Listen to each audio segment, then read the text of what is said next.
बहुत समय पहले की बात है। मगध राज्य में एक गांव था जहां एक युवक नामक राजीव रहता था। राजीव बहुत ही बुद्धिमान और गहरे विचारक था, लेकिन एक समस्या उसके जीवन को अधीर कर रही थी। वह हमेशा ओवर थिंकिंग करता था। छोटी सी बातों पर चिंता करना और भविष्य की कल्पना करना उसके मन को हमेशा परेशान रखता था। एक दिन राजीव ने सुना कि गौतम बुद्ध गांव के पास एक वन में सत्संग कर रही हैं।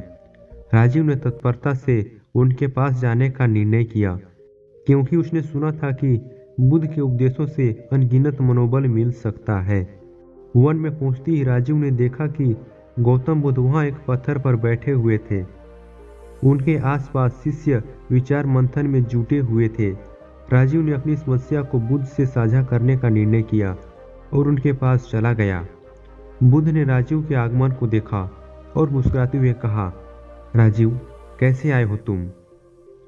राजीव ने गर्वपूर्वक उत्तर दिया, भगवान, मैं ओवर थिंकिंग की समस्या से परेशान हूँ और मेरा मन हमेशा चिंता में रहता है।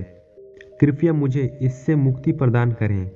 बुद्ध ने ध्यान से राजीव की ओर देखा और कहा, राजीव, हमें कभी कभी अपने विचार को संयमित रखना नहीं आता है, जिससे हम ओवर थिंकिंग करते हैं।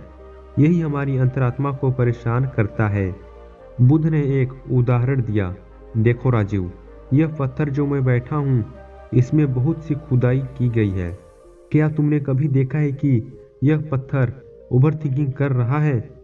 राजीव ने हैरानी भरे अंदाज में कहा, नहीं भगवान, यह तो बस वहीं बैठा है। बुद्ध ने स्मित के साथ उत्तर दिया, इसलिए राजीव, हमें अपने मन को भी पत्थर की भांति स्थिर रखना चाहिए। ओवर थिंकिंग करने से हमारा मन अशांत होता है और हम अच्छे निर्णय नहीं ले पाते। बुद्ध ने राजीव को ध्यान में लेने के लिए एक आसन पर बैठने को कहा और उनके साथ एक ध्यान सत्र में शामिल होने को कहा।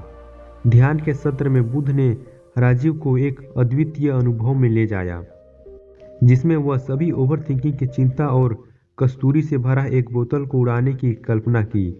ध्यान सत्र के अंत में बुद्ध ने राजीव से कहा, राजीव, तुमने देखा कैसे वह बोतल भविष्य की कल्पना में उड़ गई? उसमें ओवर थिंकिंग नहीं थी। तुम्हें भी अपने विचारों को छोड़कर वर्तमान में जीने का सामर्थ्य होता है। राजीव ने गहरे विचार किए और अपने मन को स्थिर करने का प्रयास किया। उसने अनुभव किया कि जब उसने अपनी ओवर थिंकिंग की चिंता छोड़ दिया तो उसका मन अशांत हो गया और उसने अच्छे से निर्णय लिया। बुद्ध ने मुस्कुराते हुए कहा, राजीव, तुमने स्वयं अनुभव किया कैसे ओवर थिंकिंग और चिंता मन को अशांत करती है। अब तुम्हें अपने विचारों को नियंत्रित करने के लिए एक साधना अपनानी चाहिए। उसने राजीव को ध्यान और मेधावी विचार की प्रक्रिया सिखाई और कहा, राजीव, जब भी तुम्हें ओवर थिंकिंग की भारी चिंता आए, तुम ध्यान के आश्रय लो और अपने विचारों को एक एक करके साकार रूप में देखो। राजीव ने बुद्ध की सीखों को अपनाया और समय समय पर ध्यान और धारणा की प्रैक्टिस करने लगा। उसने समझा कि चिंता में विशेषाधिकार का स्थान नहीं है और अपने जीवन की सुख शांति का सबसे बड़ा स्रोत हमारा मन है। एक दिन जब राजीव विचारों में नहीं बल्कि विचारों से परे था, उसे अचानक एक समस्या का समाधान मिला। उसने अपनी ओवर थिंकिंग समस्या को परिहारित करने के लिए सही दिशा में कदम बढ़ाया।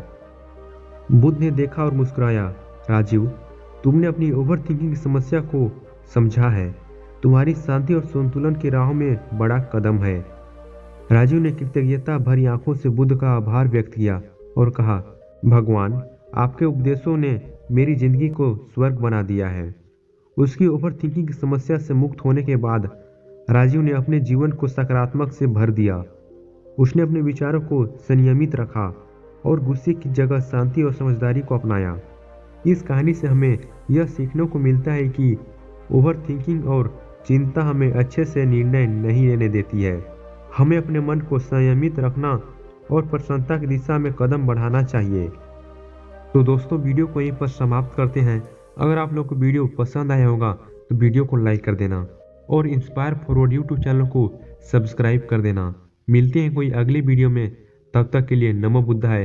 अपना ख्याल रखिए।